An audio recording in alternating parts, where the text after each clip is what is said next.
안녕하세요. 성도 여러분 반갑습니다. 사랑의 주님이 우리와 함께 하십니다. 우리와 함께 하시는 주님을 찬양합니다. 기도합시다. 하나님, 오늘도 주님을 찬양합니다.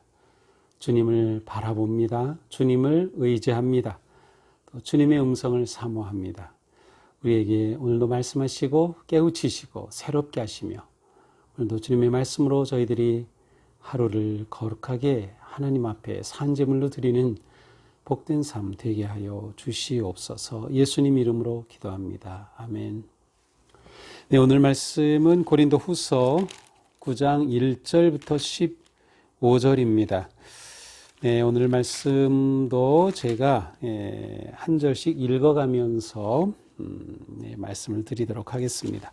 자, 9장 1절입니다. 성도를 섬기는 일에 대하여는 내가 너희에게 쓸 필요가 없나니 2절 이는 내가 너희의 원함을 알미라. 내가 너희를 위하여 마게도냐인들에게 아가야에서는 1년 전부터 준비하였다는 것을 자랑하였는데 과연 너희의 열심이 퍽 많은 사람들을 분발하게 하였느니라.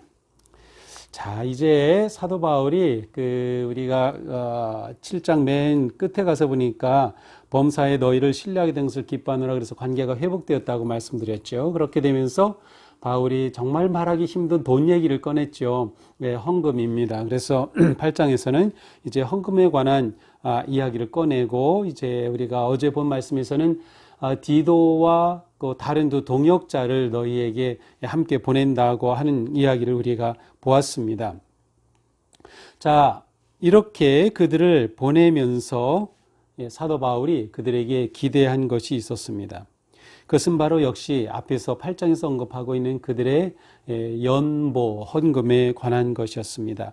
자, 2절에 보니까 마게도냐 하면은 이제 이 고린도 교회 저 북쪽에 있는 그러한 또 다른 지역인데 그 성도들 교회들에게는 이 지금 고린도에서는 성도들이 이렇게 예루살렘 교회를 돕고자 하는 헌금을 분발하고 이렇게 잘하고 있습니다라고 하는 그러한 말을 1년 전에 이미 얘기를 했어요. 그래서 오히려 그 아가야 지역에 있는 여러 교회들이 그것으로 인해서 도전을 받고 그들이 열심히 지금 헌금하고 있단 말이죠. 그런데 이렇게 다른 교회에 선한 영향력을 끼쳤던 고린도 교회가 그동안 여러 가지 문제로 인하여서 이 헌금을 잘 준비하지 못하고 처음에 분발했던 그 좋은 뜻을 지금 이루지 못하고 있는 것이 바울에게는 염려가 됐습니다. 그래서 고린도교의 성도들로 하여금 다시금 힘을 얻도록 그래서 그들이 다시금 이 연보에 잘 참여할 수 있기를 원하는 마음으로 그들을 지금 격려하고 있는 것입니다. 여러분들이 1년 전에는 이처럼 다른 교회까지 영향을 주지 않았습니까? 그런데 중간에 여러분들이 지금 쉬고 있는 것 같습니다. 3절입니다. 그래서 이 형제들을 보낸 것, 디도와 그 다른 사람들을 보낸 것은 이 일에 너희를 위한 우리의 자랑이 헛되지 않고 여러분들이 고린도 교회가 이렇게 열심히 다 하라고 자랑했던 것이 헛되지 않고 내가 말한 것 같이 준비하게 하려 합니다. 그래서 이 헌금을 잘 준비해서 그렇게 이야기하고 자랑한 것 그대로 정말 예루살렘 교회에 도움을 주면 좋겠다라고 하는 마음입니다. 4절이죠. 만약 여러분들이 그렇게 준비하지 못한다면 어떻게 되겠습니까? 여러분들이 준비하지 아니한 것을 보면 너희는 고사하고 우리가 믿었던 것에 부끄러움을 당할까 두렵노라. 여러분 고린도 교회가 이렇게 훌륭하다고 자랑했는데 막상 고린도 교회는 전혀 준비하지 않고 있다고 하면 얼마나 이게 부끄러운 일이 되겠습니까? 라는 말이죠. 5절 그러므로 내가 이 형제들로 먼저 너에게 가서 디도와 그 다른 두 사람이 먼저 가서 너에게 전에 약속한 연보를 미리 준비하게 하도록 권면하는 것이 필요한 줄 알았노니 그래서 다시 고린도 교회 성도들이 마음을 잡고 그들이 처음 시작했던 그 헌금을 잘 준비하도록 하는 것이 필요한 줄 알았다. 그래서 보낸다라고 하는 것이죠. 이렇게 준비하는 것이어야 참 연보답고 억지가 아니니라.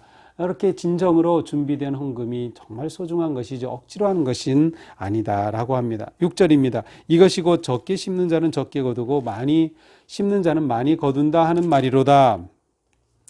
네, 그냥 우리가 듣으면은 네, 그냥 쉬운 표현입니다. 적게 심으면 적게 거두고 많이 심으면 많이 거두죠. 예, 그런데 이제 사실 이 원래 이 문장의 의미에는 양적인 의미보다는 마음의 의미가 더 강한 그러한 표현입니다. 적게라고 하는 페이도메노스라고 하는 이 단어의 뜻은 인색한 태도를 말합니다. 물론 이제 인색하기 때문에 적게라고 말할 수 있는 거죠. 그래서 중요한 것은 양의 적고 많음 자체보다 더 중요한 것이 마음이에요. 그래서 마음이 인색하게 하면 결국 인색한 열매를 거둘 수밖에 없고, 많이 심으면, 여기서 많이라는 것은 율로기아라는 선물이라는 뜻이에요. 그래서 아주 풍성한 선물을 하듯 그렇게 하게 되면 역시 많이 좋은 선물을 거두게 된다라고 말합니다. 그래서 여기에서 핵심은 무엇보다 마음의 태도, 풍성한 마음으로 하느냐, 인색한 마음으로 하느냐에 관한 그러한 말씀이죠. 자, 이제 어떻게 준비해야 할지를 7절에 말씀합니다.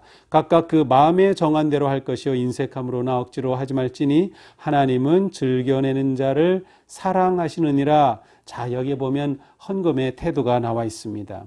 첫째로 마음에 정한 대로, 이것은 강제적으로가 아니란 뜻이에요. 내 스스로가 또 기도하면서 내 마음에 나는 이렇게 헌신해야지 라고 하는 그 마음에 정한 대로, 그 다음에 인색함으로 하지 아니하는 것, 너무나도 마음이 편협하고 인색하게 하면, 다시 말하면 아주 아까워하는 마음 가지고 겨우 마지못해 하는, 그것은 바른 헌금의 태도가 아니다. 마음은 너그러워야 한다. 넉넉한 마음으로 해야 한다. 억지로 하지 말지니, 다시 말하면 자발적인 마음으로 하는 것이다. 따라서 사도 바울은 여러분이 이렇게 해야 된다라고 딱 정해주는 것이 아니라 자발적인 마음으로, 넉넉한 마음으로 헌금하기를 원하였어요. 하나님은 즐겨내는 자를 사랑하시느니라. 헌금이 즐거워야 한다는 거예요. 헌금이 즐거워야 한다. 이건 굉장히 우리에게 큰 도전이 되죠. 우리는 사실 헌금할 때 어떤 점에서는 좀 부담을 가지고 하는 경우도 있습니다. 물론 부담 자체가 나쁜 것은 아니죠. 왜냐하면 헌신이라고 할 때에는 거기에는 반드시 부담이 어느 정도 담겨 있음을 의미하기도 합니다. 그래서 우리가 헌금하는 것은 부담이 되는 것도 당연하지만, 그러나 하나님께서 우리에게 기대하시는 것은 즐거움으로, 넉넉한 마음으로 자발적으로 하는 것을 기대하시고 원하신다. 이것이 하나님이 기뻐하시는 진정한 헌금이라고 할 수 있습니다. 8절입니다. 하나님이 능히 모든 은혜를 너희에게 넘치게 하시나니 너희로 모든 일에 항상 모든 것이 넉넉하여 모든 착한 일을 넘치게 하려 하심이라. 자, 헌금을 하게 될 때 그것이 착한 일을 넘치게 하는 자원이 된다는 말씀이에요. 착한 일은 무엇인가요? 선한 일입니다. 선한 일. 제가 지지난주에 설교에서 하나님께서 우리를 선한 일을 하도록 부르셨다는 말씀을 하였어요. 우리는 이것을 사역이라고도 말하고 섬김의 삶이라고도 할 수 있어요. 우리가 하는 이런 모든 사역과 섬김의 삶, 바로 선한 일이죠. 바로 착한 일을 넘치게 하는 것, 바로 선한 일이 넘치도록 하기 위해 하나님께서는 재물을 사용하신다는 것을 우리는 알 수 있습니다. 그래서 재물 하나님 앞에 드리는 헌금은 선한 사역의 아주 소중한 자원이 되는 것이죠. 10절입니다. 심는 자에게 먹을 씨와 먹을 양식을 주시는 이가 너희 심을 것을 풍성하게 하시고 너희 의의 열매를 더하게 하시리니. 자, 여기에 보면 헌금을 할 때 그 헌금의 열매가 무엇인가를 보여줘요. 첫 번째 헌금의 열매는 풍성하게 하시고요. 풍성하게. 1차 열매입니다. 이 말은 하나님께 감사와 넉넉함과 즐겨내는 자에게 하나님께서는 그렇게 풍성하게 공급하여 주신다는 거예요. 하나님께서 그 삶에 필요한 것을 공급하시고 그 삶의 길을 인도하여 주신다. 이게 1차 열매죠. 또 두 번째 열매는 무엇입니까? 너희 의의 열매를 더하기. 의의 열매가 아까 말씀드린 바로 착한 일이에요. 선한 일. 그 드려진 헌금으로 인해서 두 번째 열매는 선한 일, 사역이 풍성하게 일어나는 일이죠. 자, 세 번째 열매도 있습니다. 세 번째 열매는 13절에 나오는데 거기에 보니까 너희 후한 연보로 말미암아 하나님께 영광을 돌리고. 우리의 헌금이 하나님께 영광을 돌리는 일이다라는 것이 얼마나 귀한 일일까요? 우리가 어떻게 하나님께 영광을 돌릴까? 하나님께 영광을 돌리는 것이 우리가 존재하는 또 다른 목적이고 이유라고 하면 헌금이 하나님께 영광이 된다. 자발적이며 감사와 기쁨으로 드릴 때 그것이 사역을 일으키고 하나님의 영광의 열매를 거두게 된다는 말씀을 하고 있습니다. 자, 11절입니다. 너희가 모든 일에 넉넉하여 너그럽게 연보를 함은 그들이 우리로 말미암아 하나님께 감사하게 하는 것이라. 여기서 그들은 예루살렘 교회, 지금 아주 극심한 어려움 가운데 처한 예루살렘 교회에 여러분들이 열심히 헌금을 그렇게 할 때에 우리의 그 헌금은 예루살렘 교회에 있는 그들로 하여금 하나님께 감사하도록 하는 아주 선한 헌신이 된다는 것이죠. 12절입니다. 이 봉사의 직무가 성도들의 부족한 것을 보충할 뿐 아니라 사람들이 하나님께 드리는 많은 감사로 말미암아 넘쳤느니라. 이 봉사의 직무, 곧 연보입니다. 연보. 자, 사도 바울은 연보도 봉사의 직무라고 했어요. 그래서 직무라고 하는 이 단어는 레이투르기아인데 원래 레이투르기아는 일이란 뜻도 있고요. 그래서 에너지가 여기서 나온다고 제가 말씀드린 적이 있어요. 그리고 예배라는 뜻도 있어요. 자, 그러니까 헌금은 예배와 동일하게 신성한 것이다 하는 것을 알 수 있어요. 헌금은 직무이다. 헌금은 예배와 동일한 거룩한 것이다 라는 것을 알 수 있습니다. 그래서 고린도교회 성도들의 헌금이 이렇게 소중한 것입니다. 이 봉사의 직무, 이 거룩한 일을 여러분들이 감당하는 것입니다.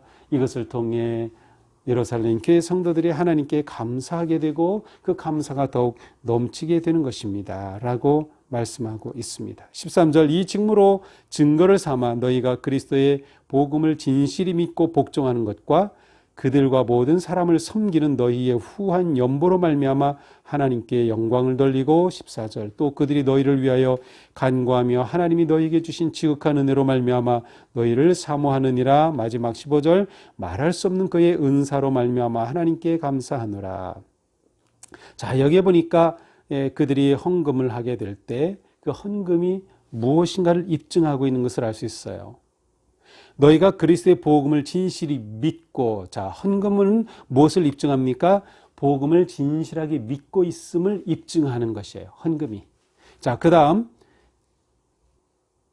복종하는 것과 하나님의 말씀에 온전히 순종함을 헌금을 통해서 드러내고 고백하는 것이에요. 자, 그 다음 그들과 모든 사람들을 섬기는 너희 후한 연보로 말미암아.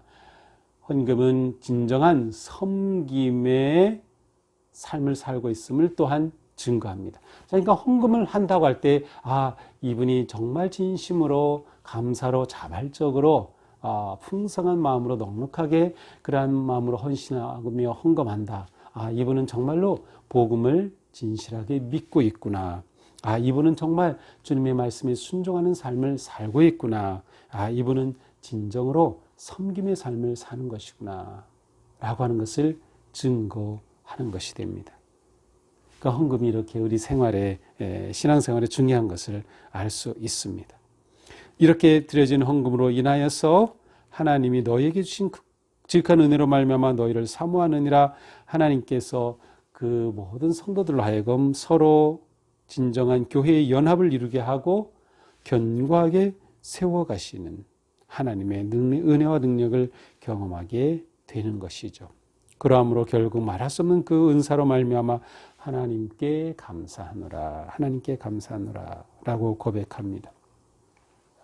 자, 이 말씀을 보면서 우리는 헌금은 어떻게 해야 하는가 태도도 보았고요. 헌금의 열매는 무엇인가 그것도 보았고요. 헌금이 무엇을 입증하는가도 보았습니다. 자, 저는 이런 생각을 해봅니다. 우리에게 성도님들이 정말 헌금이 즐거움인 그런 성도님들이 되면 좋겠다. 헌금이 즐거움인 성도들. 강요해서 헌금하는 거 아니고 저도 헌금 막 그렇게 하지 않죠. 우리 교회 성도님들은 헌금하라는 그런 압박을 거의 받지 않습니다. 근데 그렇게 하지 않은 이유는 무엇보다 헌금은 자발적으로 하는 것이 중요하기 때문이기도 하고요. 또 성도님들이 헌금 생활을 아주 열심히 잘하고 계셔요. 그래서 저는 이 말씀을 보면서 우리 교회 성도님들은 헌금이 즐거운 분들이다. 헌금이 즐거운 분들이다. 또 이렇게 즐겁게 헌금을 하니까 새로 오신 분들이 잘 또 그것을 따라하고 그분들도 즐겁게 헌금하는 것을 저는 종종 봅니다. 또한 헌금이 우리가 그리스도인으로 살아가는 중요한 사역이다라는 것이죠. 우리가 드린 헌금으로 단지 우리만이 아니라 어려운 교회들, 지역의 작은 교회들, 또 전 세계적으로 우리가 후원하는 그러한 많은 선교사님들, 선교 사역이 일어나고 또 우리가 구제와 많은 그러한 봉사 사역에 사용하게 되어 놀라운 열매를 거두고 있는 것이죠.